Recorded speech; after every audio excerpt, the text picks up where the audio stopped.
What is up, everyone, and welcome back to another episode of the Somewhat Sports Podcast. My name is Chris, and I'm joined by two of the greats in this industry, Jurg and Dame. Fellas, how are we this week? Anyone? I'm doing good. Another day of golfing at the range, getting better, a lot better than last week. It's progress week to week.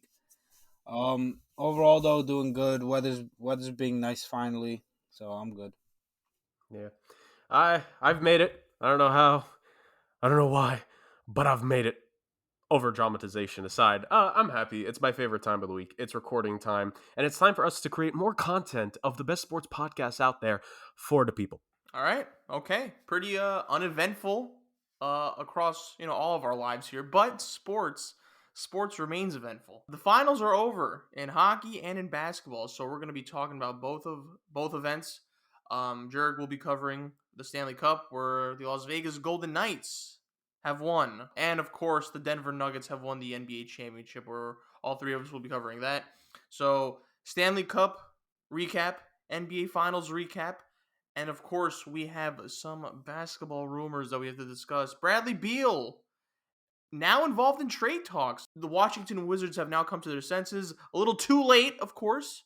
But, content is content, so we'll talk about that. And then, of course, we have Zion Williamson and New Orleans Pelicans rumors. I mean, it's, we breathe air, which means, Zion's in rumors, the Pelicans are in disarray, the sun is hot, all that. So we'll be discussing all of that in order. Basketball, hockey. Fellas, are we ready? Yes, sir. Yes, sir. Okay, beautiful. Let's start off how we always do. Jurg, hockey talk, NHL. It's over. Yes. Las Vegas Golden Knights Yes. are our hockey champions. They won the Stanley Cup.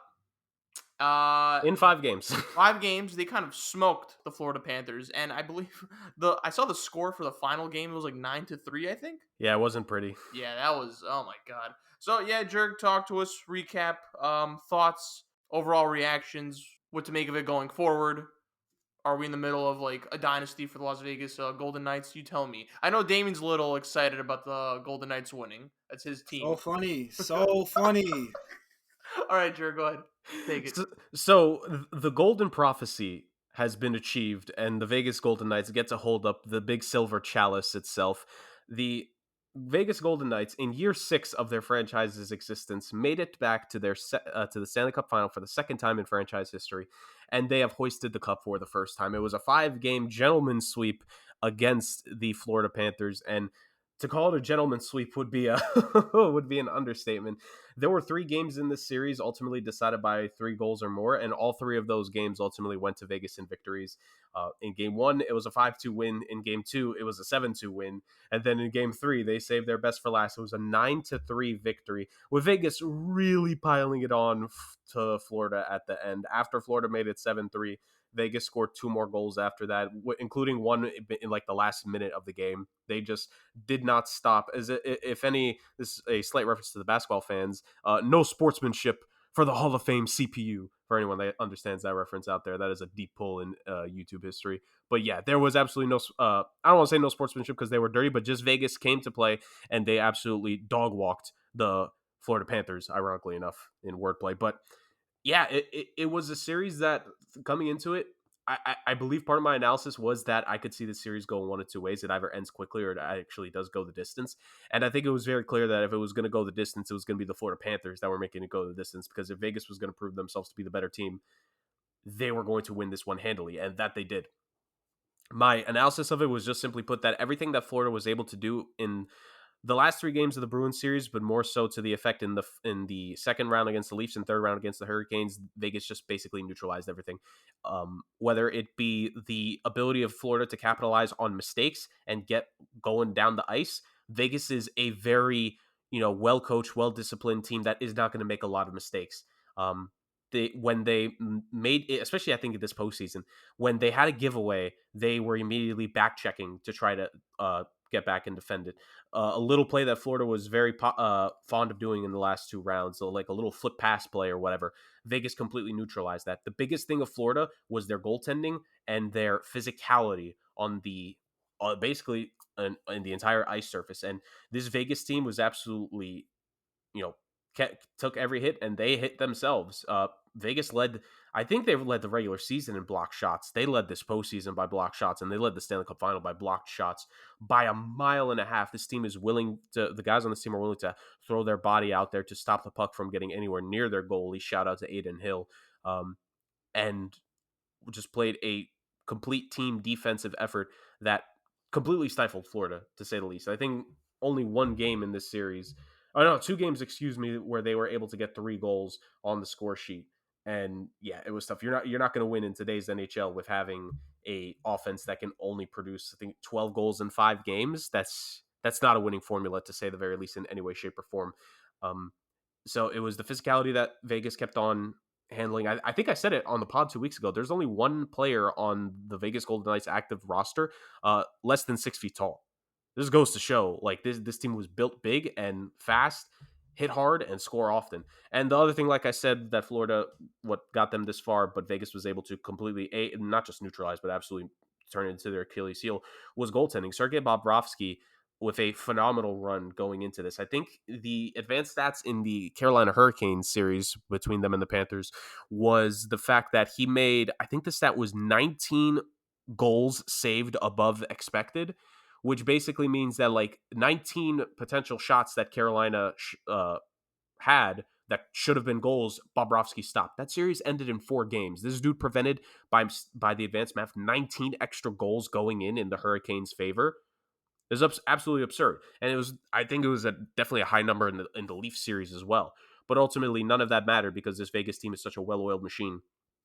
You had Jonathan Marchessault, who ended up tying for the lead in playoff goals. Fun fact here, boys, through Vegas's first 7 games of the postseason, he actually had 0 goals.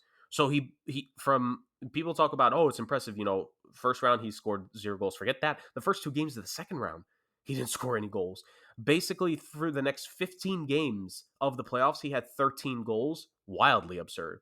Jack Eichel proved that he is a bona fide number 1 center in this league. I always thought he was, but I think he proved himself to be a bona fide number 1 center and a bona fide stud star player. Mark Stone, the captain, two-way beast. Hat trick in Game 7.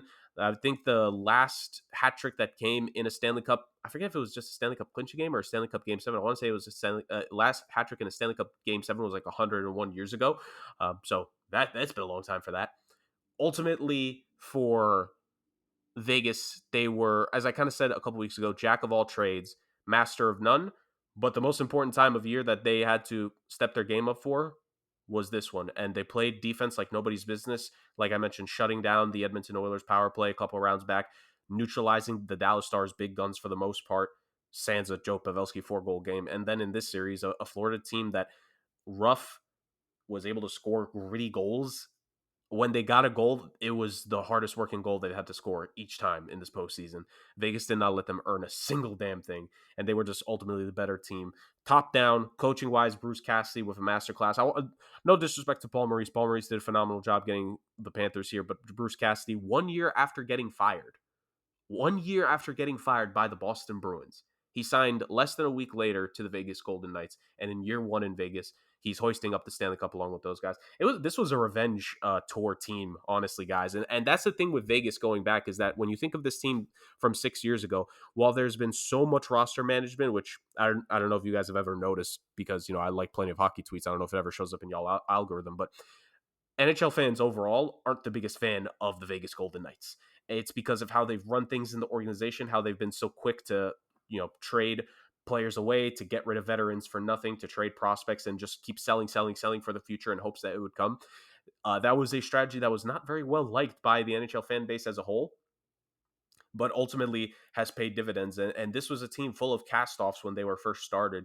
And even then, you still have on this team, you have Jonathan Marchessault and Riley Smith, both former Florida Panthers that the Florida Panthers gave up in the expansion draft. Riley Smith, I think, ended up being a trade, and Marchessault was a selection that was made because the Panthers wanted to protect another specific player at the time, Alex Petrovich, I believe, which not great, Florida. There's those two. William Karlsson, who was dumped by the Columbus Blue Jackets. I don't think they really thought anything of him. Most people didn't think much of him. He ends up scoring 40 goals his first season as a Vegas Golden Knight and still there to this day. Shea Theodore, who was a young, promising defenseman, given up on very early in his career process, has become a very good player on this Vegas team. And ultimately, he not picked in the expansion draft or not picked up at the start of the franchise, but the two biggest guys that revenge tours, like I mentioned, Bruce Cassidy and Jack Eichel, wanted to get a specific type of surgery. I believe something with his herniated disc. The Buffalo Sabres wanted him to get neck fusion specifically, and Eichel and his crew kept saying no. And Buffalo said, okay, well, you're not going to be on this team anymore. And he gets traded to Vegas. Vegas lets him get the surgery he wants. He plays fine at the end of last season when they missed the playoffs. Has a pretty good regular season this year and absolutely just dominates. Could have potentially won the Conn Smythe, and I think most people would argue that he should have. I would say that he could have and should have won it, but I'm not going to take it away from Jonathan Marchessault, who ended up getting it, again, tying for the playoff lead in goals. At the end of the day, phenomenal thing from Vegas. 6 years in, they end up winning. They are your Stanley Cup champions for the year 2023, and so very well deserved for a team that, you mentioned it, Chris, and I don't want to throw out the word dynasty because it feels like every single team that wins just one championship, we're throwing out that word now. But this team is built potentially for long-term sustained success. You got a lot of the key pieces on this club are still tied down to for at least a couple more seasons. Bruce Cassidy is there for the long haul, and I think he does just better with veteran teams overall. Wise, Jack Eichel is just reaching the prime of his career. Jonathan Marchessault is still a very talented player, 25, 30, maybe 35 goal scorer. He's great. William Karlsson doing his thing. That bottom six that knows how to play its role is phenomenal. Alex Pietrangelo is playing great. The only thing this Vegas team needs to figure out is goaltending, because prior to the start of the season, the guy who's supposed to be the face of the goaltend of the net, Robin Lehner, out for the year because of so many problems stemming from last season. Logan Thompson, a young guy, plays phenomenally, but gets hurt, ultimately misses the rest of the season. And then they pick up the veteran Jonathan Quick at the trade deadline, which I think I briefly covered here on the pod months back. And it's Quick, Brossoit, and Hill really at some point became the fifth goalie in this organization in terms of name value and importance. And he ends up getting the time in these playoffs. They go to him in the Edmonton series, and he just takes it all the way and wins the Stanley Cup. The only thing they need to figure out with this team is goaltending. And no bull, this is a team with 4 different options to figure out who should be the tandem next season, plus who their third goalie is going to be. If you want to tell me right now if Vegas is going to be your favorite to potentially hoist the cup next season, I think they deserve to be in the top 3-4 teams in that conversation without a shadow of a doubt. To me, I kind of, underlooked them. I'll admit, I thought they were going to lose early in the playoffs. But aside from the Boston Bruins, who obviously put up the all-time regular season, I think when we look back at this, I think the Vegas Golden Knights truly were the most well-rounded team, sans the Boston Bruins' historical season, in the NHL this year. And that is a scary proposition for a team that's going to stay together for the most part in this offseason, barring any drastic changes. So hats off to Vegas, your 2023 Stanley Cup champions, and another phenomenal NHL season in the books. And shout out to TNT for their amazing coverage on the Stanley Cup final. I think they did a banger job. The viewership ratings on it do not do it justice. TNT did a phenomenal job covering the Stanley Cup. That's great to hear. Well, we go from one finals to another, where the NBA finals have now concluded. The Denver Nuggets are your NBA champions after defeating the Miami Heat in a gentleman's sweep, 4-1. Jurg predicted the Miami Heat to win this in 6. I think I had the Nuggets in 6, but then I said I also wouldn't be surprised if they won in 5. Dan, we didn't really get your predictions because you were gone like always. I would have had Nuggets in 6. Okay. So I would just game off. Okay. But we did say that you wanted the Miami Heat to win. All right. So, yeah, Nuggets win in 5. It was an okay finals. I think there was, the last game, game 5 that, where the Nuggets clinched the title. That was a pretty decent game, I think. I think it was the best game of the series. It really came down to the wire. But yeah, some stats here before we go on to our overall thoughts. Bam Adebayo, who in my opinion, and Jurg, you could bring if you want, you could jump in on this. If the Heat won, Bam would have been Finals MVP. His stats: 21.8 points per game, 0.8 blocks per game, 3.2 assists per game, 12.4 rebounds per game, 45% from the field. I think he was the best player on the Miami Heat this series. Look, you're not going to be able to stop Jokic, but you could contain him the best you can. But also, he's the best defensive player on the team. He has to focus on literally everyone, I feel like. Jimmy Butler, 21.6 points per game, 6.4 assists per game, 4.6 rebounds per game, 41% from the field. And then after that, it was kind of just like a crapshoot. I think Gabe Vincent had a decent series. But yeah, I think the effects of Jimmy Butler having to carry this team all the way to the finals, the fatigue factor kind of set in. I feel like I understand there was the whole ankle thing, and I think that's obviously that played a factor into this. But I do think mostly it's just some people are wired differently. I think Jimmy Butler, he's could with.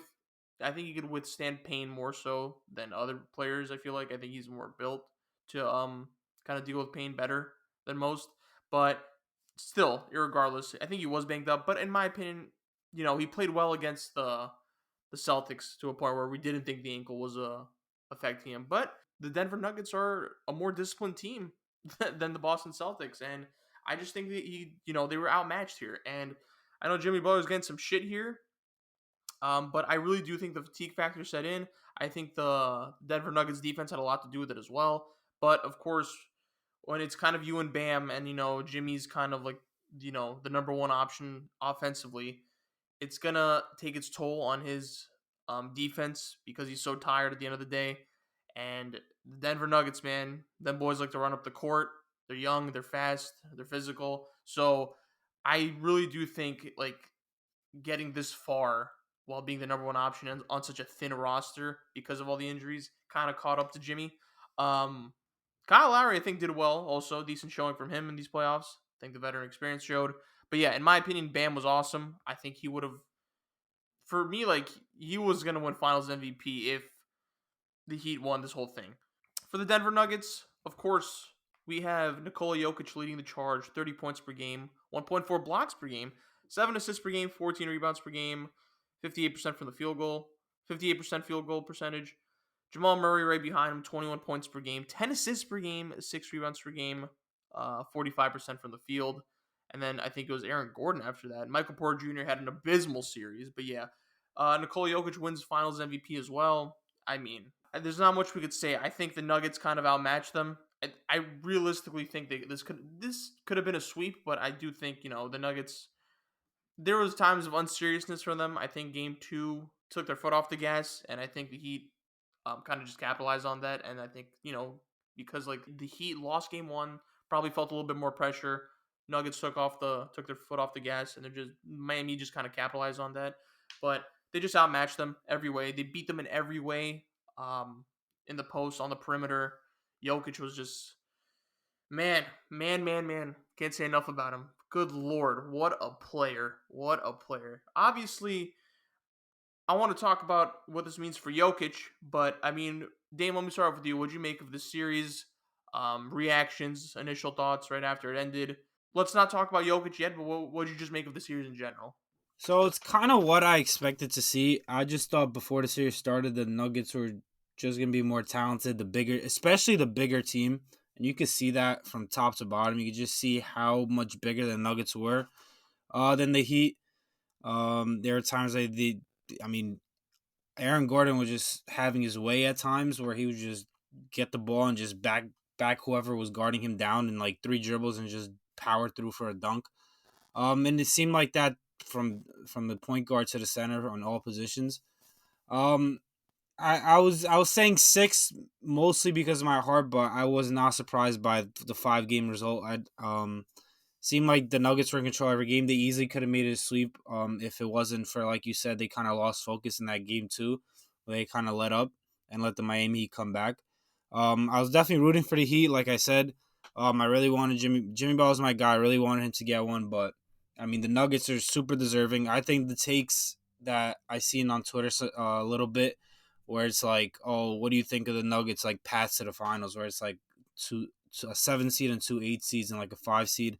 Like, bro, that's what you get for literally being the number 1 seed in the regular season and taking the regular season seriously and having home court advantage. This is literally what you get. You get rewarded for that. And this is why teams should take the regular season more seriously. And maybe they will, seeing how much the Nuggets are rewarded these playoffs. And granted, I don't even think they were rewarded that much. I mean, the Suns are a super tough matchup. Obviously, the Timberwolves are ass. But again, you're the number 1 seed. That's what you get. And I think the Lakers were a lot better than a regular 7 seed. Yeah, it was a close sweep. Yeah, exactly. Every single game in that series was close, besides like one, I think. So like, yeah, you could look at the number of the seed, the number of seed that they played, but like again, they were rewarded for what they did in the regular season. These teams they played were tough as well. Like the Suns, the Lakers, and the Heat, they all played them really tough. So the Nuggets deserve all the props, of course. Now to me, I never took them serious. I always looked at them as like the Jazz or like the Hawks of the early 2010s of the East, where like they're a great regular season team and don't do anything playoffs. So they proved me wrong. They finally go over that hump. Good for them. And now, to be honest, they look like the team to be in the West for years to come because this core is still very young. They're all pretty much locked up. So I think they're just gonna get better from now. Yeah, Jurg, before you go, I mean, I think the only person that I think people would have doubt that he would come back next year is Bruce Brown. I know dudes are chatting in the parade, but dudes are drunk right now, so I don't know. They probably don't know what they're talking about. But I mean, Jurg, like I kind of want to like respond to like Dame. Like I know people. I mean, I don't know about you, but like I know people. Like there's people on Twitter that like they didn't take the Nuggets seriously. Yeah. I, to an extent, I somewhat understood, but I also think like there was also that thing of just like the criticism on Jokic and like they just can't win when it matters in the playoffs. I think after the Aaron Gordon trade, they were like 9-0, I believe, and they were like first defensively in the entire NBA. They looked like an actual title contender once Aaron Gordon got there, and then Murray got hurt. When your second best player gets hurt, like obviously it's going to take a toll on you. And they still made it to the semis that year. They get bounced by the Suns in the second round, and then the next year, no Michael Porter Jr. or Jamal Murray, and they got a gentleman's sweep in the first round to the reigning champs, the Golden State Warriors. Like that, I always thought the criticism on them was a little bit overblown just because of like circumstances. Like they were beat up, they were hurt. Yeah. I feel like if they were healthy, I mean, you could say that about like a lot of teams, but like I think they were like bro, they didn't have their second or third best player. For You two know, postseasons. in Like, 2 postseasons, like of course they're not going to win. And damn, I'm not throwing shots at you. I'm just saying, like, yeah. I didn't understand. Like, I think a lot of people were missing context. And now that they were fully healthy, I was like, okay, I could see the Nuggets going far. I think the only time I thought they were going to lose to the Suns, though. I thought the offensive firepower would have like overmatched them. Once they got past the Suns, I'm like, yeah, they're going to win the championship. That like you just kind of knew. It was like remember when the Bucks beat the Nets in the semis? You're just like, okay, now it's theirs. Like that's the team. Now you win the championship now because you just got like past the biggest opponent. Go for it now. So I thought it was a little bit overblown, just the Nuggets criticism, but like whatever. It's just like I get it. People are always going to be skeptical, and I think also people just don't like Jokic for some reason, and I think that kind of clouded a lot of people's judgments. But yeah, Jurg, what'd you make of this series? Not to like kind of ramble off. I'm sorry. No, you're good. I wanted to say to the point you're bringing up, Chris, is that I'm with you. I think the thing, and I remember this because I felt this was a significant thing. When Murray got hurt, remember, it was during the shortened 2020-2021 season. Yeah. But remember, that was also the season where the four teams that made the conference finals, quote unquote, in the bubble, had the shortest offseason ever of any four teams in NBA history. And all four of them the next season were worse for wear. The Nuggets and the Lakers both lost critical pieces to their franchises due to injury or like guys were getting hurt. Remember, that was the year where the Lakers lost in the first round to the Suns, and then the Suns got swept. The Nuggets got swept by the Suns in the conference semifinals because they lost Murray and they only just got Gordon that season. And then in the Eastern side of things, the Celtics and the Heat, the Celtics got swept, I think, in that playoffs. If not swept, then they lost in 5. And the Heat got smoked by the Bucks. I said at the time, hey, bodies, short off season, injuries. Those were, I think, the foremost injury, like in terms of man games lost due to injury. I think those four teams were 4 of the top 5 or 6 that season. But you said it before, Chris, context is something a lot of people don't want to give credence to, despite how important it is. Context is cancer sometimes in these Twitter communities, especially amongst the NBA community at times. And context is key. Now, that aside, because I'm 100% with you with your point, Chris, to the series itself, like, yes, I came out as a Heat fan and I said, yeah, I'm going to believe in my team. But like realistically, Chris, I told you after the goddamn show 2 weeks ago, I'm like, yeah, Nuggets are probably going to smoke us this series. And it happened because this was the bigger team. This was a team full of just amazing execution, high basketball IQ that was not going to make too many mistakes, unlike the Boston Celtics and some other teams on the Eastern Conference side of things. And ultimately, There are a number of things. Despite the fact that their shooting absolutely went to hell in a handbasket, this team was just still able to tear apart the Heat's zone defense like it was nothing. I think that was the biggest. Well, actually, no, not tear apart the zone. When the Heat tried to match up man to man, they overwhelmed them. And then when Miami tried to match up in the zone, they just kept letting up offensive rebound after offensive rebound. Uh, they played pretty good defense, I think, the entirety of the series, in part because of their length, because you had so many different guys to throw at Jimmy Butler in whenever he would drive, and he would ultimately just never go up with the goddamn ball. Um, I think that Denver ultimately was. I don't. I would say I'll say they were the better executing team, although Miami I don't think was too many steps behind them, despite the fact what the series shows. But I think they were the better executing team, and they were just the more talented team. And I said it 2 weeks ago. The Heat will not out talent you, but they will outwork you. They will out strategize you. They made this run because of shooting from the 3-point line, getting to the foul line, and defense. And Denver took all that and they tore it apart.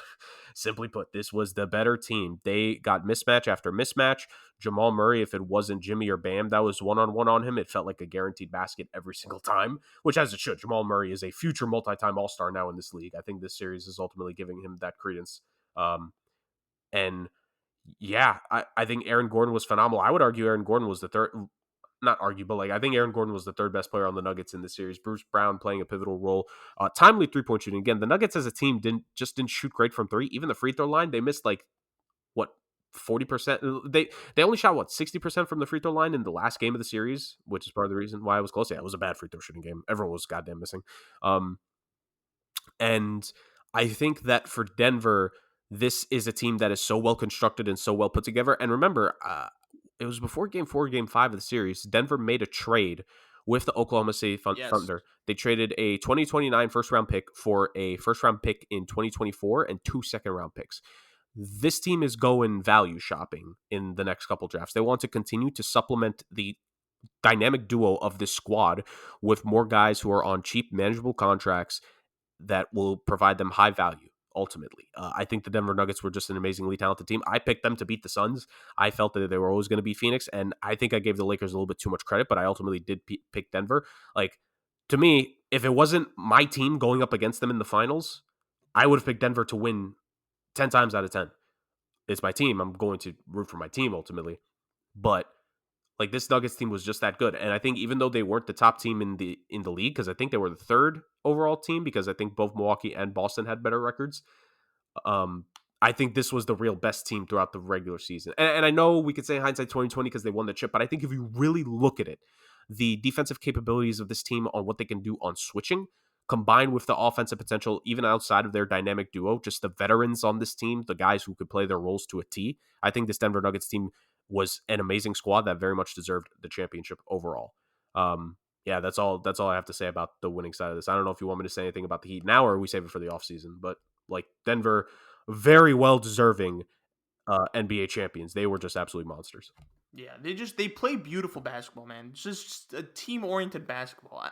And I think I said in like our finals preview, I think depth would be one of the primary factors like as to how the Nuggets would win the series. And I think like their role players showed up, man. Like Bruce Brown showed up, KCP showed up, but Christian Brown showed up, bro. Like that's DeAndre Jordan got some minutes in like game 5, which is hilarious. But I think because Jokic is in foul trouble. But like yeah, and then of course the Miami Heat role players like completely disappeared, vanished. Yeah, it was Max Strus, Gone. Gabe Vincent, Caleb Martin. I understand Gabe Vincent was averaging like 11 points per game, and like they would hit shots here and there, but overall, like compared to like the series before, they disappeared. And I think there was a lot of reasons as to why the Nuggets won. I think the role players just showing up on their side ultimately was a big factor.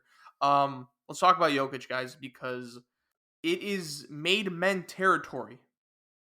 Jokic, in my opinion, one of the greatest players of all time. This solidifies it. Jurg, I think you mentioned it a few weeks ago, or maybe even last week. No, a few weeks ago. It's no, actually, I don't know if you actually mentioned it. I think I might have saw it on First Things First, but like, I feel like you mentioned it like a few months ago, and then I just forgot about it. But like, it's always important. Like, so I feel like in different eras, there's always that one generational talent that we wait for to like win the chip, right? It's like it's theirs to win eventually, right?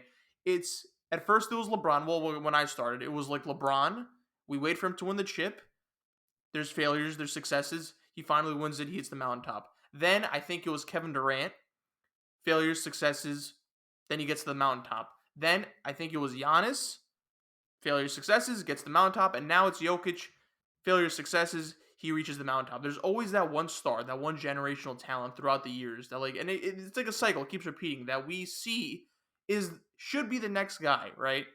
That deserves a championship, that should win a championship because it's the one thing that will propel them into like elite territory. They already have the talent, but the championship will solidify them. Jokic was that guy. It was after Giannis. He finally wins it. It's important because now that pressure's off.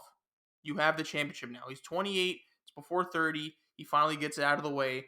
It's not going to haunt him, right? This, to me, look, the convos are dead. We're done now. I'm done with the Embiid Jokic conversations here. It's done. We're done. To me, it was already over. This solidifies it. I don't want to hear it. Jokic now is focusing on legacy. Yep. He's focusing on legacy right now. Going forward, it's how much he'll climb up the ranks in terms of the all-time greats and in the all-time centers list. Well, Chris, to be fair, that's what the media is going to focus on. Jokic ain't focusing on that. He don't give a damn. I absolutely love that. I love how Jokic doesn't give a fuck, and I don't think that's I don't think he's in character. I don't think he's doing that on purpose either. I just genuinely think he doesn't care. So now he has his championship, 2-time MVP, NBA champion, and NBA Finals MVP. And my God, just the numbers he was putting up, one of the greatest finals performances I think we've ever seen. So I have a list here, fellas, by the way, before we move on. Made men superstars. So I've divided this list into tiers. So we have made men superstars. LeBron James. Okay. Stephen Curry. Yes. Kevin Durant. Yes. Kawhi Leonard. Yeah. Sure. You're just saying generally who belongs in all those tiers. Yes. Okay. But there's a lot of names, but these are the best players. Okay. So LeBron James, Steph Curry, Kevin Durant, Kawhi Leonard, Giannis, and now Jokic. Yeah. So that's the made men superstar tier list. If you're basically for the people, the guys in this league who have absolutely zero left to prove for the rest of their careers. Yeah. Made men side stars is the next tier. Okay. If we're going by what Jurg said, Kawhi doesn't belong there.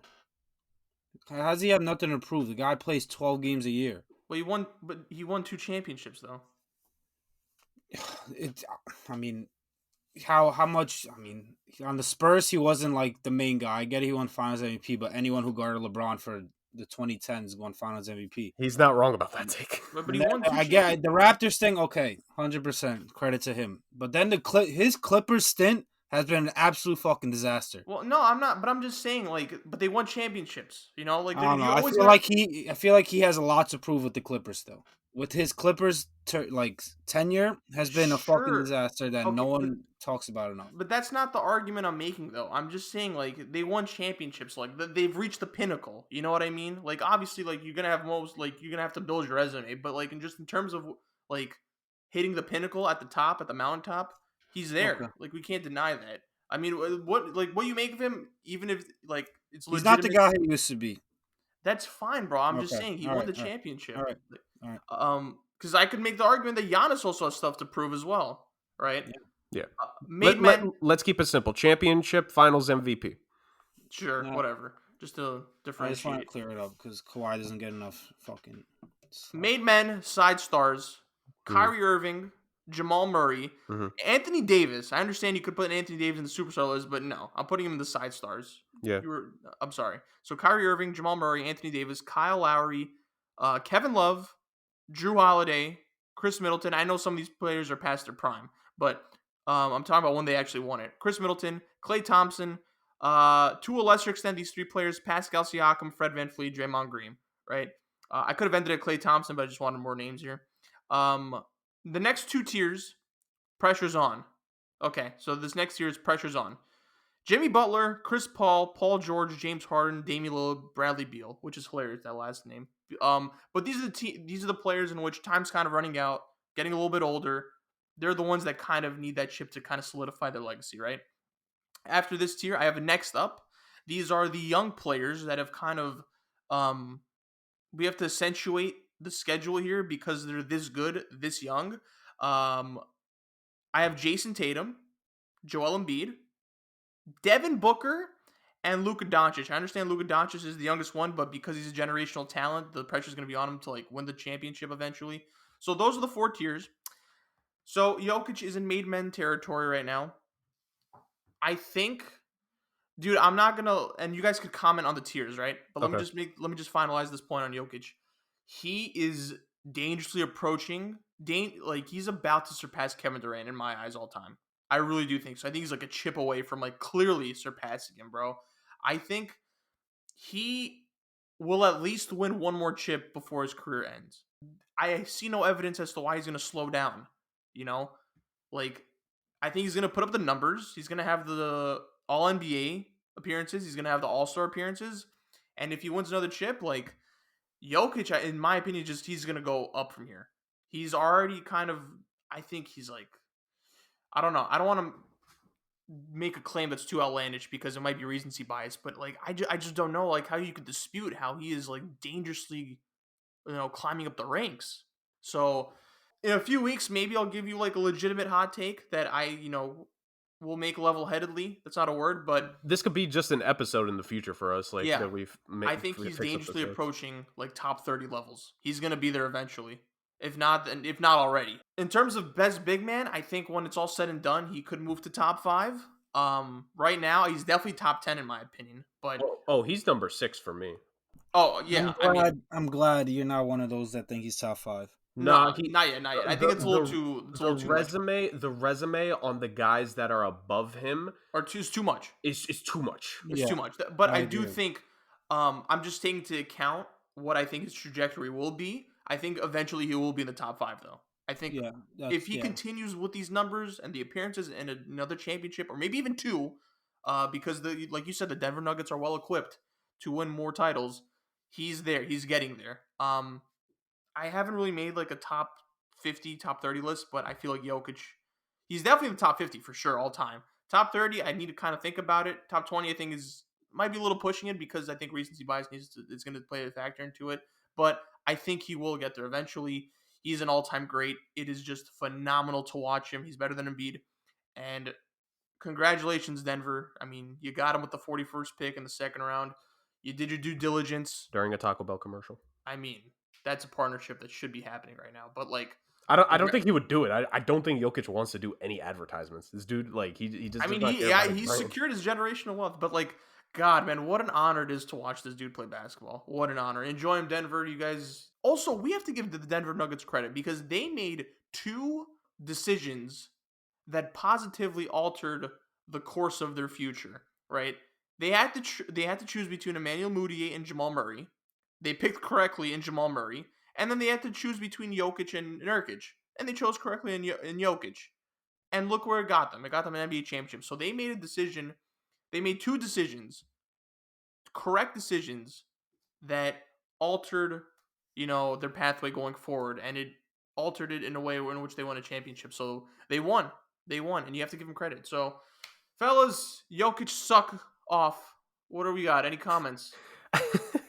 I don't know, Dame. Do you want to hit this one first, or do you want me to? Yeah, Dame. Do you have things you want to say? Well, like I said, I'm glad we agreed that he's not in the top 5, but I'd probably have him at 6 regardless. But I mean, he definitely proved me wrong. Like I took a lot of shit in a couple different group chats from him, and like I just sit there and take it because I was wrong about him. He's definitely the best center in the league. Still doesn't change the fact that I think Embiid deserved the MVP over him and Giannis second, and I would have Jokic third. That this playoff run finals doesn't change that. But as a basketball player, he's definitely the best center in the league. I still think Giannis is a better player.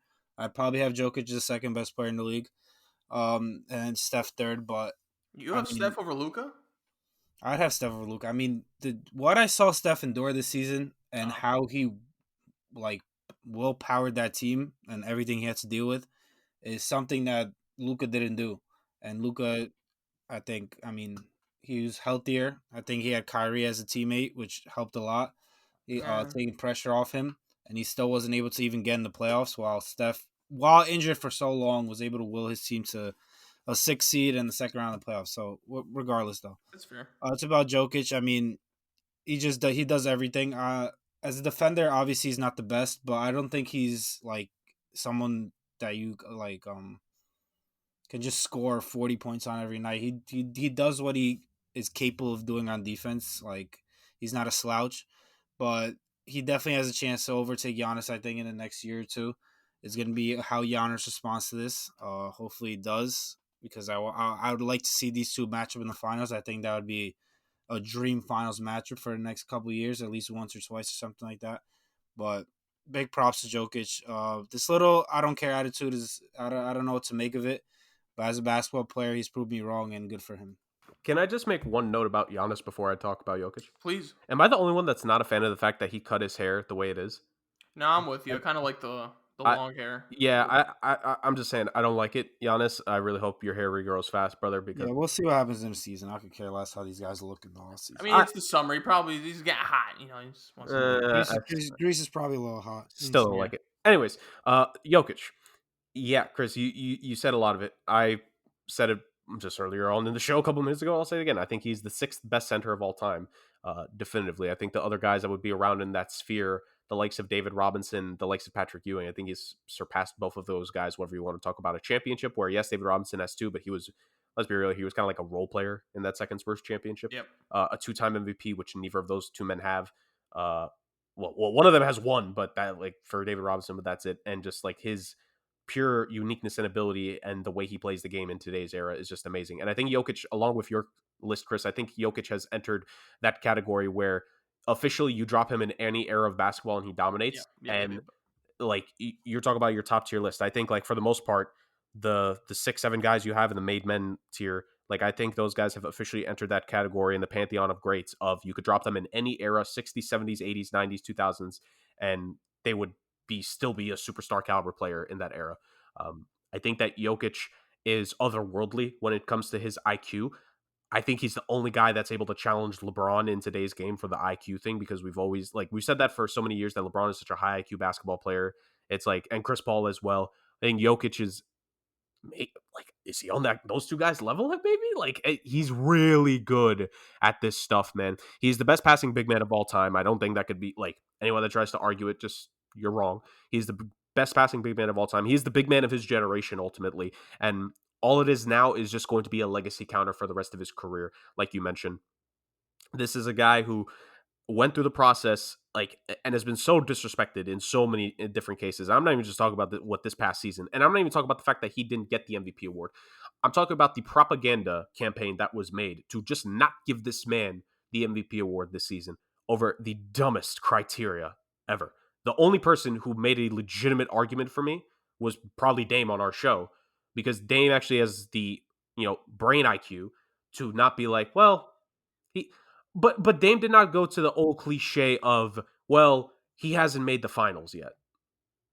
Dame only ever did that to piss us off, but that wasn't his real analysis. Unlike these guys who are paid on national television to give you their opinion, and it's like, well, I don't like the fact that he never made the finals. Like, that means absolutely nothing when it comes to the MVP case. But even before that, a guy who, like you mentioned, Chris, and this was actually told to me, like I heard this recently, and this never registered to me, and I wish I could try to find it when it happened. You know, when Jokic got his extension, apparently very briefly when they covered it, they accidentally showed Yusuf Nurkic video and not Nikola. I heard this. I don't know. I don't believe this. I don't remember it.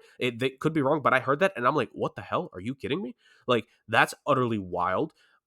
Again, this guy was drafted in a Taco Bell commercial. Like, he was seriously drafted during a commercial break when we were seeing the cheesy gordita, whatever the hell commercial was. I don't even know. But like, this dude, his entire career has just kind of been looked at as like, he's all right. Even when he was starting to ascend, people were like, yeah, he's pretty good, but he's not all that. And Jokic is literally just, by liking being good, I don't even know what the motivation is, just being really naturally so gifted at basketball has made him as phenomenal as he is. It's really hard to explain, but this dude is just that damn good, ultimately speaking. Top 6 center of all time. Like we said, the 5 guys in front of him, which I think for the most part people would agree in some way, shape, or form. The list is not in this order, but Kareem, Shaq, Bill Russell, Wilt, and Hakeem Olajuwon. He still has a little bit more to do in terms of getting into that list. So he's on track. He's on track, but he's just not there yet. But top 6 at his position all time, and I know you kind of mentioned top 30 might be too much, Chris. I think if you're top 6 in your position all time, we need to consider you in the conversation for top 30. I Yeah, know it doesn't. I it's know it always doesn't go tricky for exactly. that. It's always tricky for me to Yeah. think about because I remember I always see well, Steph surpassed Magic Johnson. Well, Magic Johnson is top 5 to a lot of people. So if he's surpassing Magic, is Steph top 5? It's always like that. Which the answer is no. I But know. So yeah, it's one of those very subjective things that can't wait to do that on the podcast one of these times. But ultimately, I think Jokic has done what we see superstar players do.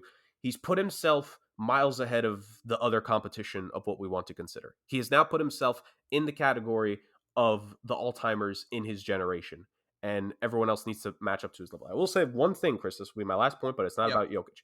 Your tier list that you made, I have only one disagreement. Uh, which Which tier? I think you put him in the 4th tier. So next up. Yes. So wait, tell me what was your 3rd tier, and then what So was my your 4th third tier? tier is Pressure's On Yes. because age and all that. Jimmy Butler, Chris Paul, Paul George, James Harden, Damian Lillard, Bradley Beal. Bradley Beal, I just kind of put there. Okay.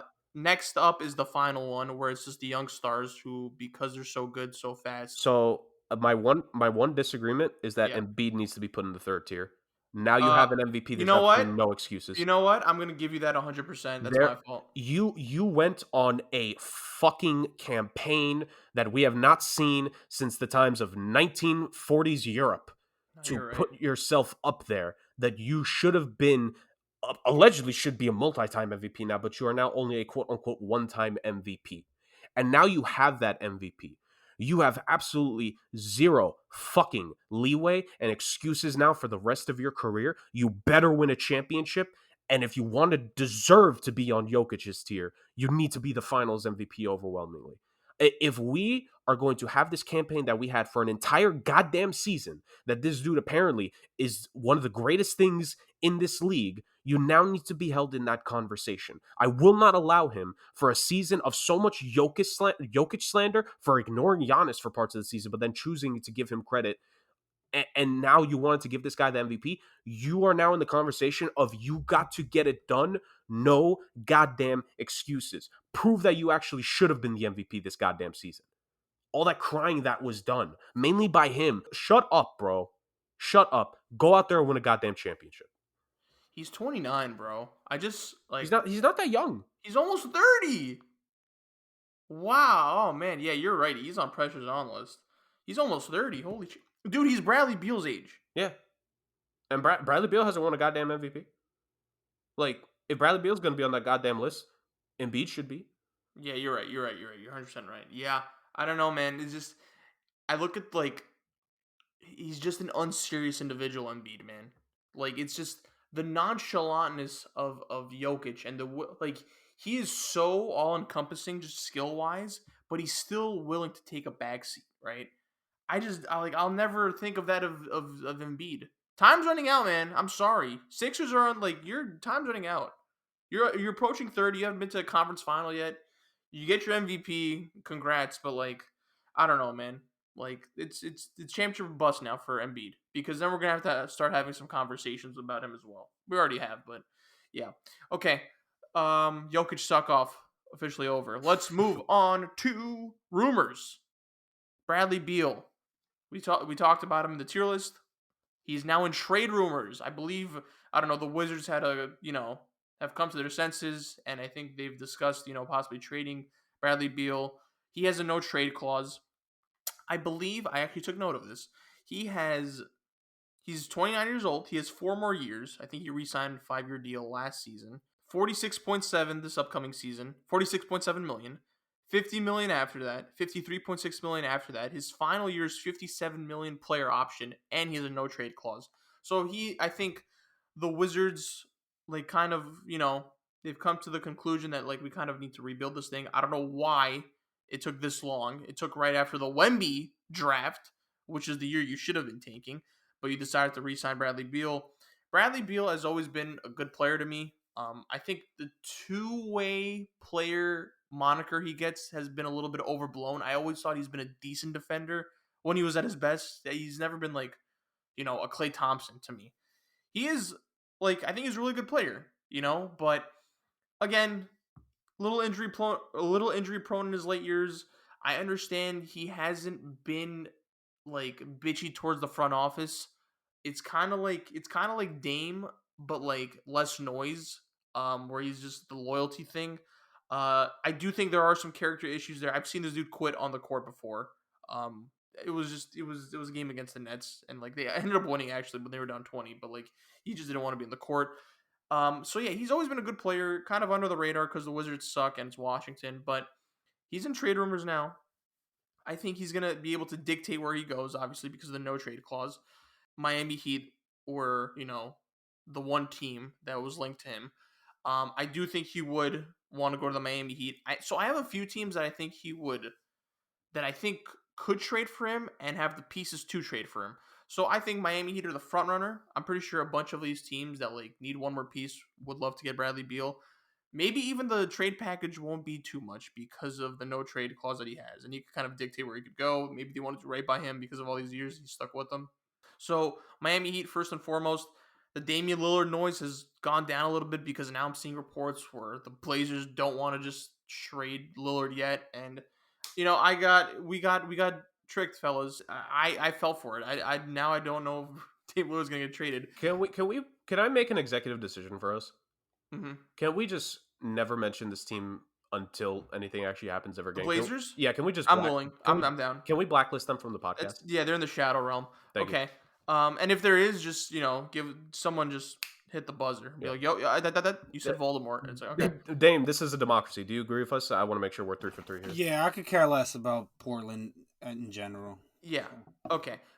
So, and I think the Heat, they know they need a piece next to Jimmy Butler and Bam Adebayo. And if Damian Lillard's not as available as we thought he was, I think they're going to pivot to Bradley Beal. And I think Bradley Beal would accept the trade to Miami Heat. Jurg, you are the Miami Heat fan. I guess the pro in this is because of his no trade clause. I think it won't take much to get him. I do think Tyler Hero will still need to be given up. Yes. But yeah, I could see Bradley Beal going to the Miami Heat, and I think he would fit well with them. I absolutely do, and I think he would be a good complementary piece to Jimmy Butler. Jimmy Butler could still have the rock in his hands while still being effective. I think Bradley Beal could play off ball, kind of has in his career with John Wall and such, and Russell Westbrook. And I think he does fit Heat culture. I feel like he would. I have a few other teams besides the Miami Heat. I think that could trade for Bradley Beal, and also that I think you'd be a decent fit on, right? Teams that could trade for Bradley Beal / teams that he could fit well on. I have the Miami Heat. I have the Boston Celtics. I don't know if he'd go there, but I know he has a friendship with Jason Tatum. Could be like a Jaylen Brown trade here and there. So it could be a trade with Jaylen Brown. I don't necessarily know what the Celtics are going to do with Jaylen Brown, but I do think they have the pieces to trade for Bradley Beal. I know it's a little tricky because they have to make the money work. The Sixers, I think, are there as well. Funny enough, I do think the Blazers could trade for Bradley Beal as well. I don't know why. What if they decide to trade the third pick for him? So we're just gonna get a repeat of the whole Lillard and McCollum thing? Yeah, I think they're stupid enough to do it. You know what? You're not wrong. Yeah, I have the Knicks here. I think Worldwide West wanted Bradley Beal on the Knicks. I think they've been linked to him. I think he would accept the trade to the Knicks. New York, the Garden. I think he would go there, especially if it doesn't take much to get him. That contract is a little bit too much. And I think the Knicks have some pieces to trade. They also have a lot of draft capital. Yeah, I wouldn't want that, though. And then 2 sleeper teams I have that could trade for him that have the pieces. The Memphis Grizzlies, I think, could be a dark horse to trading for him. And I don't think he'll go to this one, least likely. But the Golden State Warriors. What do you guys think about that?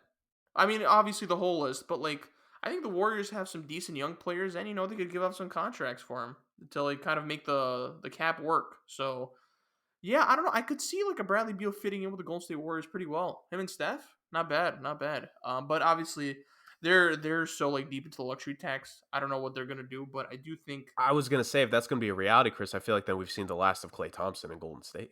I mean, but it's for the best, bro.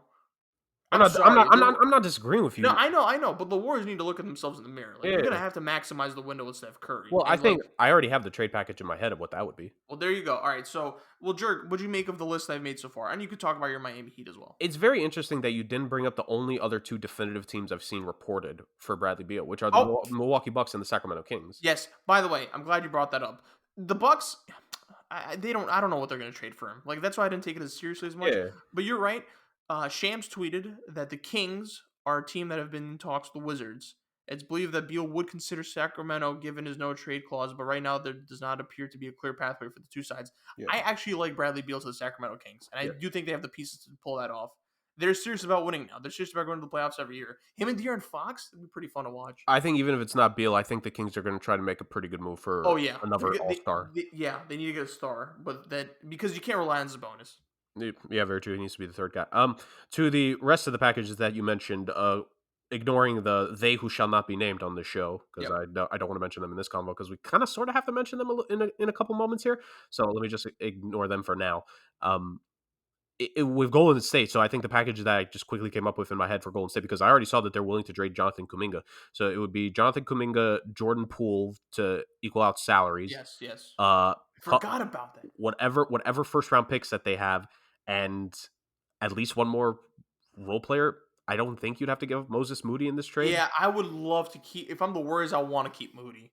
So it's those three. But again, I then think there needs to be another trade, or is this maybe somehow a 3-team deal where Klay Thompson is ultimately dealt? Because it's every team now with this new luxury tax thing that is really going to cut the knees out of the middle class of the NBA really going to make teams like have to pick here.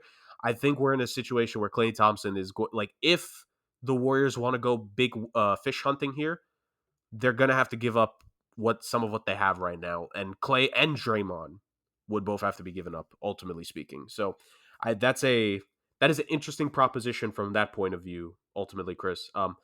I don't disagree with the premises. I think the job of an offseason should always be trying to get better. And I think it'll be interesting to see how Golden State can just manage everything. Because remember, Bob Myers left. So now it's two other guys running the organization, one of them being, I think, the owner's son. So I don't know if they ever made it official, but I just saw two names that would be Joe Lacob's son. Yeah, Joe Lacob's son, and then one other person who I saw that's been on the basketball management side of things. So, Okay.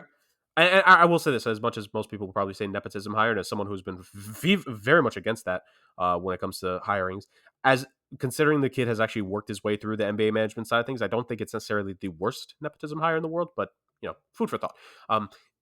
What was the other team or two that you mentioned before I get to the Heat? I have your Heat. So the Warriors. I have the Celtics, Sixers, Grizzlies, the Voldemorts, and the Knicks. Oof, Maron. All right. Let me just mention only one or two other teams of that bunch.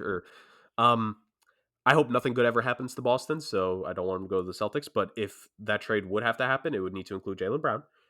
Would there be a difference at this point? No, that's what I'm saying. If you don't think Jaylen Brown and Jason Tatum could get it done, if you they think get worse with Bradley Beal over. Oh, they were friends. I think Jaylen Brown's better. Yeah, I'm with you. I just if you don't think the two wing players can get it done for you, then you're going to replace one of the wing players with another wing player. What the I want it to happen, Jurg, because they get worse. I see you're playing 4D chess there, my boy. Yes, I get you now. I get you, Chris. I get you. Yeah. The Memphis Grizzlies one could be interesting because when John Morant eventually gets his lifetime ban from the NBA here, they're going to need a new star face of the franchise. I know. Where's the ban? I know it's not going to be a lifetime ban. It's too soon. It's Silver knows it's too soon. I guess they waited till after the parade. I don't know. Probably come out Sunday night so everyone could wake up and talk about it Monday morning. Lads. Friday night news dump. Sorry, aplenty in these leagues. Trust me, as a hockey fan, I know about that. I think it'll be tomorrow. They're waiting for 11:30 p.m. tomorrow where they talk about this, and I promise you, because nobody gives a damn about Saturday or Sunday sports talk shows. But yeah, I think that I covered them. Sixers next. Sixers don't care, don't want anything to happen for them. But if they were to try to make something happen, Tyrese Maxey would have to be involved in the deal. And this is also assuming that James Harden is eventually Gonzo Alonso. You'd also have to try to match salaries up, which because both Kuzma and Porzingis could potentially leave the team, then you just give them another underperforming power forward in Tobias Harris to fill that at a high salary. So really, I think Porzingis opted in for the final year. Oh god damn it! All right, never mind. Well, Tobias Harris and Porzingis as a 4-5 would be something. Make it happen. And then the New York Knicks. I'm not gonna. I'm not going to rule you guys out of it. This is my only thing. And Yep. this is why Knicks fans continue to get on my bad side, aside from my two boys here on this podcast. Can I just get some, like, realism with these trades? Please. Like, we're back to the whole NBA trade machine thing, and that's the most annoying part of the offseason. It's NBA trade machines. I saw a Knicks page. I retweeted the tweet. I don't know if either of you saw it. I saw it. It was Emmanuel Quickly, Evan Fournier, and Rose. Derrick Rose. Yeah, Didn't even mention a pick. Do you know how quickly the Washington Wizards will hang up on that? It won't even register as a goddamn phone call in the logs if the Knicks call with that. If you want to, I've said this before and I'll say it again. When you want to trade for a legit asset, you must be willing to give something else legit back in return. This is not nothing against you two. You two are No, I actually know. two of the very few sane Knicks fans that I know. But like, I am, and this is to all teams. Stop with your NBA trade machines where you only have to give up your 3 role players and 5 second-round picks for an all-star. Please stop. It's always been the issue. The only way I could see a team not giving up enough is if Bradley Beal specifically says, I want that team and no one else.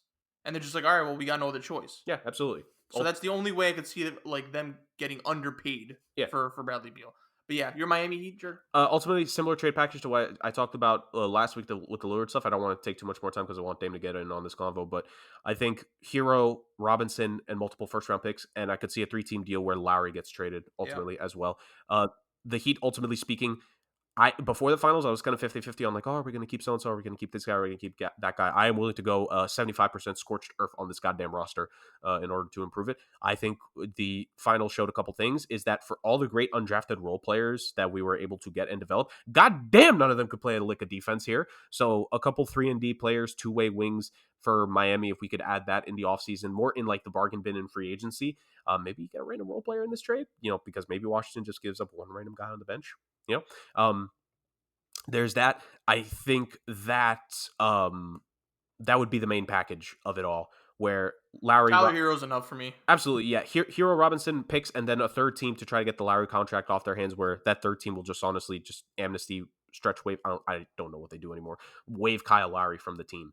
I think that would be the way. That would be the ideal way for Miami to get their star guard, because then that way it leaves you the room to get Gabe Vincent under contract, and you get to hit the reset button with your bench.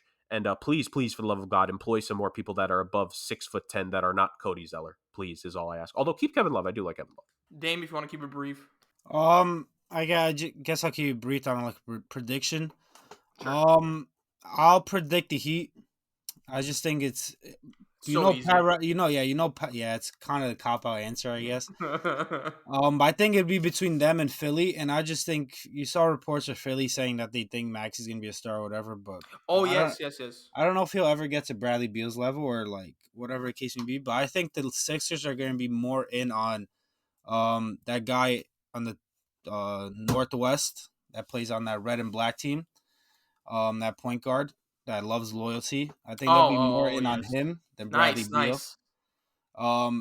So I think, and I also think at the end of the day, like Maxey is really good, and he is younger than Bradley Beal, obviously, and less injury history, and maybe he will give you similar production for more games a year for less money, and maybe you want to go that direction. But I think they definitely should be more in on that point guard than they should be on Bradley Beal regardless.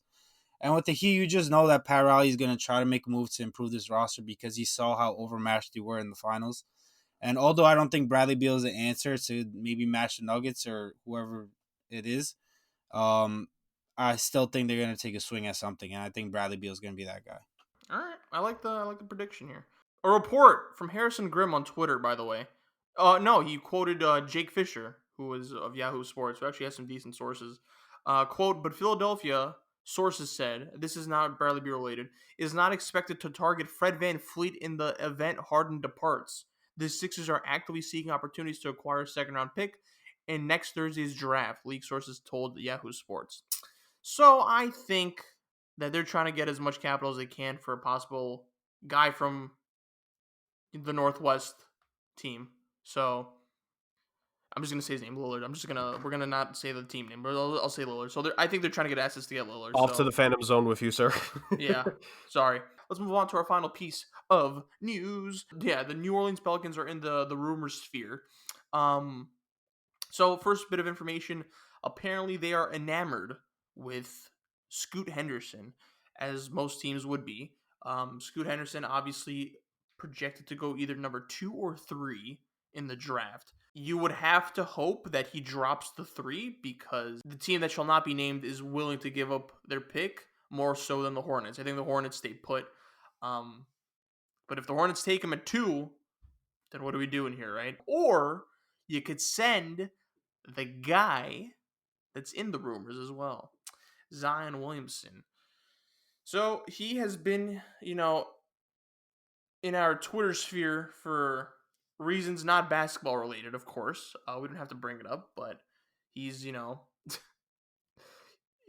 I don't even know how to explain it, but he's doing some stuff off the court that is, it's not bad or anything, but like he's just an idiot.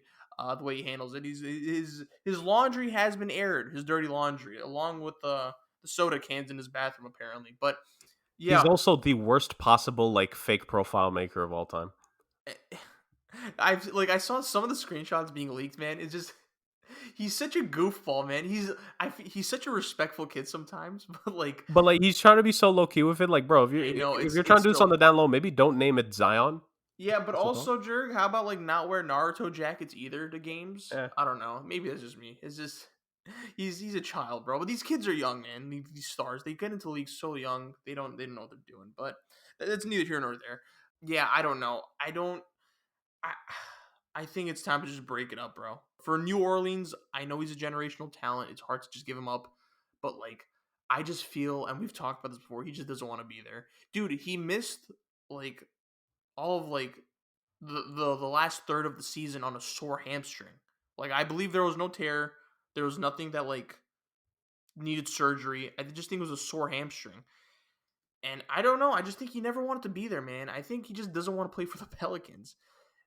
I think he's a little immature about it for sure, but I also think there's something up with that franchise as well because the Anthony Davis stuff, I don't know, but like stars don't want to stay in New Orleans, man, and I don't know. I just think there's something up with that franchise, but it's predictable what I'm about to say, and it's just like, oh, bro, come on. I really do truly think, and they could trade. Like he doesn't really like have power. Like I don't think he has say as to like I don't think New Orleans will trade him where he wants. I think they're just going to get whatever's the best available package for him. So if they want to pick, if they want Scoot Henderson, you could trade him to the Charlotte Hornets. You could trade him to a team who must not be named that has a third pick. I also think he wants to be a New York Knick, man. I really do. I really do. I just don't see how the Knicks could get him. They would have to give up a lot unless like the Pelicans are just like, dude, fuck it, let's just get like the best available player. And if they think it's Julius Randle, sure, probably won't happen. But like, I don't know, man. I think he wants the Knicks. I think the Pelicans have the power here to trade him for a high pick that would result in Scoot Henderson. And I understand why you'd want Scoot Henderson, but I don't know, man. The Pelicans are a mess. They just are. But, like, I understand why you'd want Scoot Henderson. Scoot Henderson, Brandon Ingram would be solid. CJ McCollum, Herb Jones, Trey Murphy. They have a solid young group of talent in that team, right? But, like, their generational talent doesn't want to play, so they can't really get to that ceiling that we all predicted for them to reach because it's a high ceiling, right? Because we saw what they could do without Zion. Like, what are you going to do? He's not going to ever play, and he doesn't want to play. So, fellas, thoughts on the Pelicans and Zion in general, what they could do in order to move up to trade Scoot Henderson. Dame, let me start off with you. I mean, I don't see how the Hornets would be interested in anything else other than Zion. Like, I mean, Yeah. all these young role players are nothing compared to what Scoot Henderson's potential is, and all these draft picks are most likely not going to be top 5 picks or be in any position to be able to get a guy like Scoot Henderson. Henderson is being overlooked because of obviously Victor being in the draft, but in any other draft, he's a clear-cut number 1 pick. So I think the fact that people are overlooking that aren't realizing how good this guy is. I don't think the Pelicans will end up trading Zion to move up there, and I don't think the Pelicans are going to move up at all to be able to get Scoot Henderson. I mean, it's a great idea being able to pair Scoot and Zion and all like Brandon Ingram and CJ McCollum or whatever case may be. That'd be some freaking core as long as Zion stays healthy, but I just don't see it happening. I'd love Zion to be traded to a certain team that I live very close to. for another big power forward. That's kind of a head case. Why not? But I just don't see it happening. Think they may give it another year until maybe Zion gets sick and tired of it and wants to change the scenery and asks to be out. But I just don't see any trade right now happening or any really real trade partners for the Pelicans to get rid of Zion. Jurg? I wanted to ask you guys real quick before I talk about it. Yep. What do you guys make of it's very hot. I think it's a smokescreen. But what do you guys make of the rumors that the Hornets are very, very heavily looking at Miller for the number 2 pick?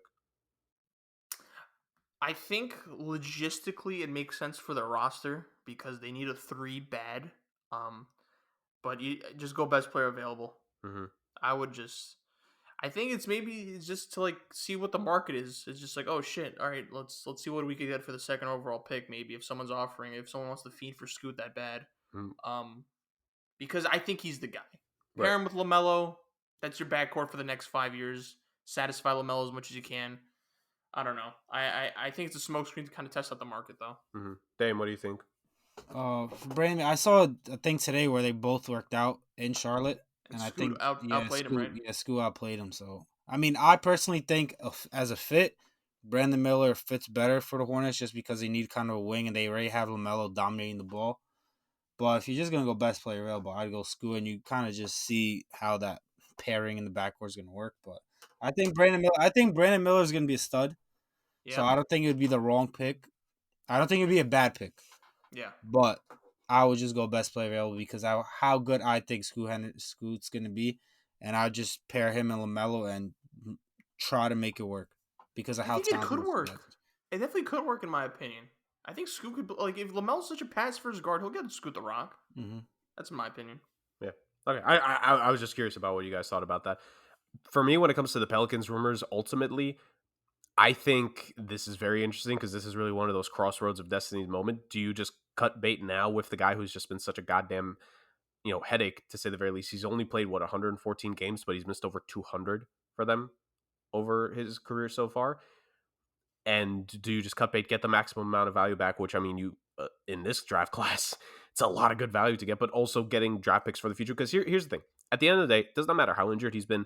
Does not matter, all the jokes that we might make about, certain things that he might do off the court, or the fact that he probably has that gumbo in New Orleans a little bit too much on Bourbon Street.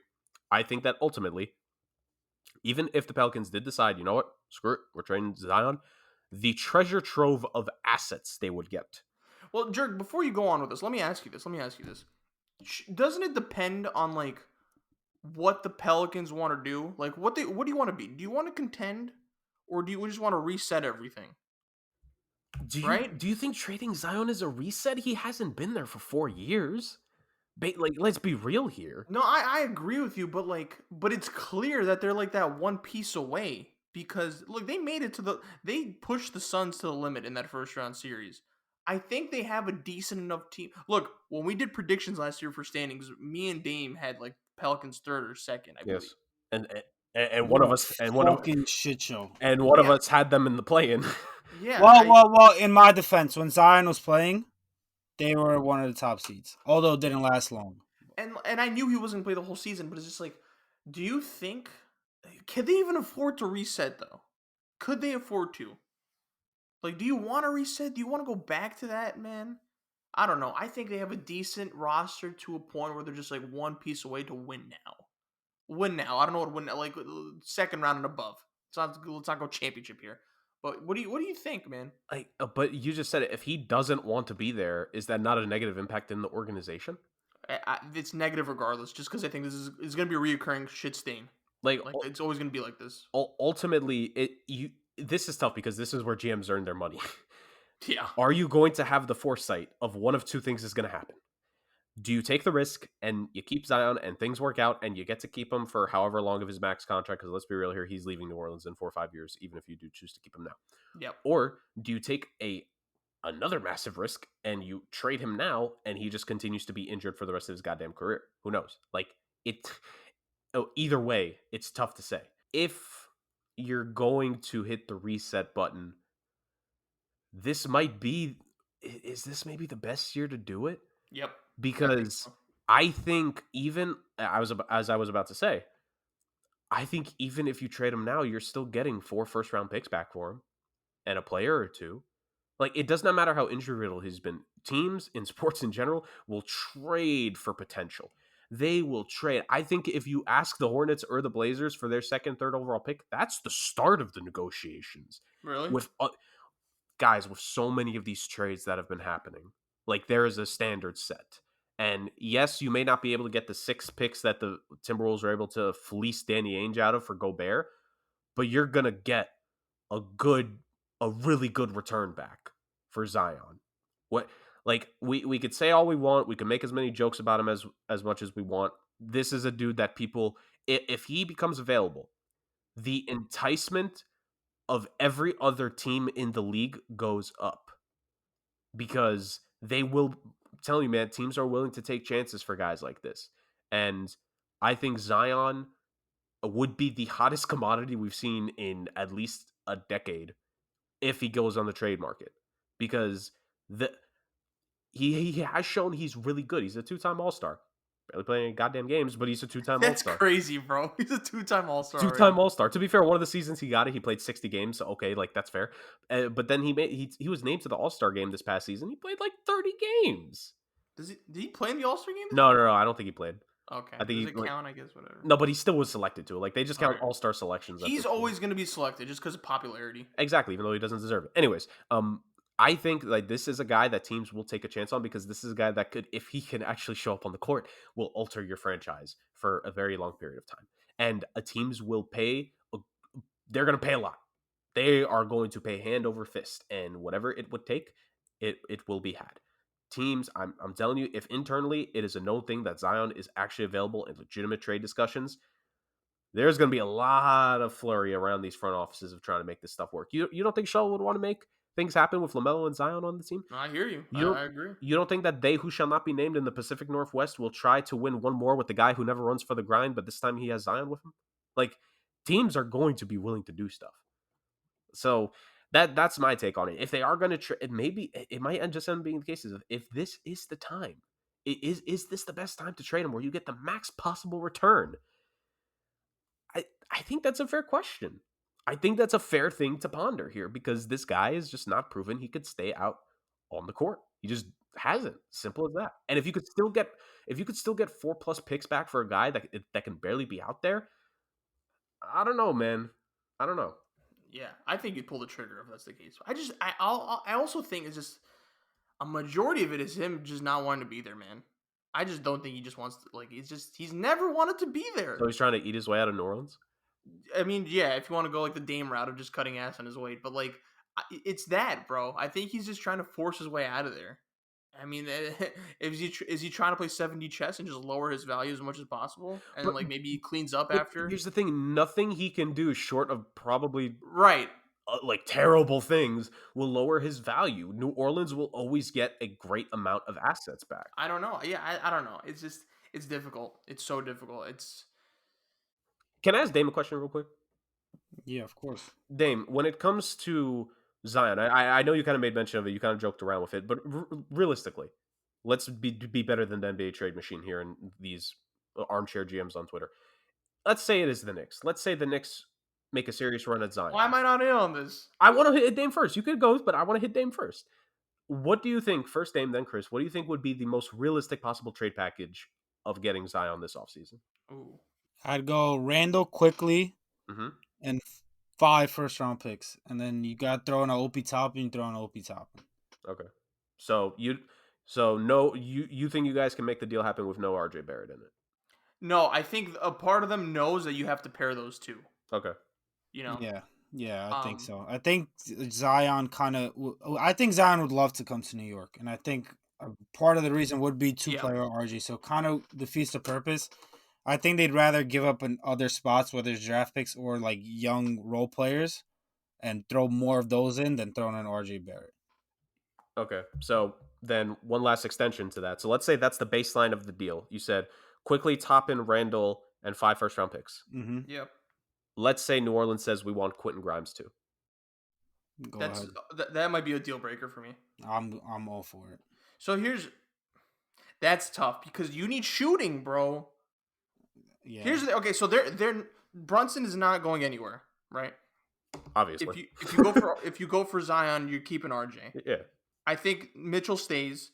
So of all the tradable assets, because if you trade Zion, I think you do have to. If you trade for Zion, you have to get rid of Randall. I just think that's like it's just logistically that's the way you have to go. Well, contracts got to match, and they're both very close. Randall, I mean, if you want Toppin, sure. I mean, I don't make anything of Toppin. Quickly, yes, but it's just like I can't give you both Quickly and Grimes, and if you're getting all those picks and like let's just say it's like also pick swaps, I think it's more than fair. That's more than fair. The fuck? I agree. But as we know, like sometimes things are not fair in this league. Sometimes I you gotta understand, but overtrade for the young but then guys. you don't trade for him then. But so then let me ask this question. Hypothetically, let's say there's a deal in place and it's definitively reported that it would fall through because the Knicks didn't want to give up Grimes. How would you both feel? It's not like this hasn't happened before. I think Grimes is like the piece that they didn't want to trade for Donovan Mitchell. Mm-hmm. Worked out for us in the end when we fucking bounced them home in a gentleman's sweep. Very true. I don't like it's not. Look, I love Zion. I would love to see him in New York. I would love to get rid of Randall. I would love to see RJ and Zion at the Garden. But bro, the sun will come up in the morning the next day. I haven't had him this whole time. It's not gonna change if I don't have him like going forward, bro. Okay. I'm just curious. I'm just curious. No, I would love Zion. It's like I would trade the farm for very few stars, but like there needs to be a limit. Okay. No, this is why I'm curious because like when I think in all sports people underestimate how much needs to be given back in trades like this. Oh, for sure. And I think what we just talked about, I know a lot of people are going to be like, well, like you guys are saying too much. No, it's not. This is what getting a player of this caliber has to be. Like to me, at the end of the day, there's no such thing as an untradeable asset. It's all about evaluations of a team, and you need to make those evaluations for yourself. Maybe besides Luka or something. So, I don't know, man. If he ends up leaving, he will. If he ends up wanting to leave here, then it's tough times in Dallas for potential future use. Yeah, I don't know. I hope. I think we're gonna have a lot of traction next week, going to next week into the draft. I hope something happens. Like if nothing happens for the Knicks, just speaking as like as a fan, whatever, that's fine. I don't care. It's like let's just not fuck. I mean, the new CBA is gonna alter so many things, and I think Knicks are one of the. I've actually like looked into this. They're one of the few teams that are gonna be managed well under the new CBA. I think they've kind of went in a direction where like everything's kind of manageable cap space wise. So shout out to them. But look, again, they're eventually gonna have to make a trade for a star. I mean, is Zion the right one? I don't know. I personally have Shy as that guy. Probably won't get him at all. But you always have to be careful in terms of like when you trade for that star. Like you need to make sure it's the right star. And I haven't seen that right star become available yet. So who knows? NBA is just so ever changing. But I do know that we're gonna have a lot of movement going into next week into the draft, and I'm excited because we can talk about that. And that'll do it for this week. Man, what a stacked week it was. Very stacked. Hour and a half. Fuck it. I think it was quality conversations. Jurg, can they find us on the socials? Guys, you already know it's at somewhat.sports on Instagram to follow us. We always post when the episodes are up. First of all, thank you to everyone who voted on the polls throughout both of these postseasons. Plenty of polls every single time, especially in those goddamn first rounds where it was like 4 or 5, like 7, 8 polls every single day between both sports in certain instances. But made it through. Thank you to all the engagement we've gotten so far. Thank you to the follower count. But please share the show to your friends on Instagram at somewhat.sports so we can get that follower count up there because it just means the world to us. Like on the posts. Let us know what you want to see more of. More content coming on the IG soon. And, of course, more content there means more content from us here on the interwebs, YouTube and Spotify for the show, Somewhat Space, then Sports here. Like, comment, subscribe to the YouTube channel. Follow, give us 5 stars on Spotify. Let us know what you want to see more of. We had a lot of interesting conversations in this that I think could lead to future episodes. So some of what we talked about here, what do you want us to expand upon in future episodes? It's the dog days of summer here. So we're going to need plenty to talk about. And what do you guys want us to talk about that we maybe have ignored the last couple weeks? Trust me, I promise you, me and Dame, baseball midseason report, it's coming in a couple weeks, guys. Don't worry at all. Don't worry. So we're going to have some more baseball here upcoming soon. The NFL is not right around the corner, but it kind of is right around the corner. So we're going to talk about that. And we have 2 amazing off seasons to go through. If you're going to want to follow that on this crazy summer of 2023, then you join us here on the Somewhat Sports Podcast, where it will be the Somewhat Sports Summer of 2023 is officially here. Beautifully put. As always, Jurg, beautifully put as always. Yeah. Jurg and Dame, thank you for steering the ship with me. You guys are awesome. As always, to all listeners listening, if you made it this far, we appreciate you. And until next time, peace.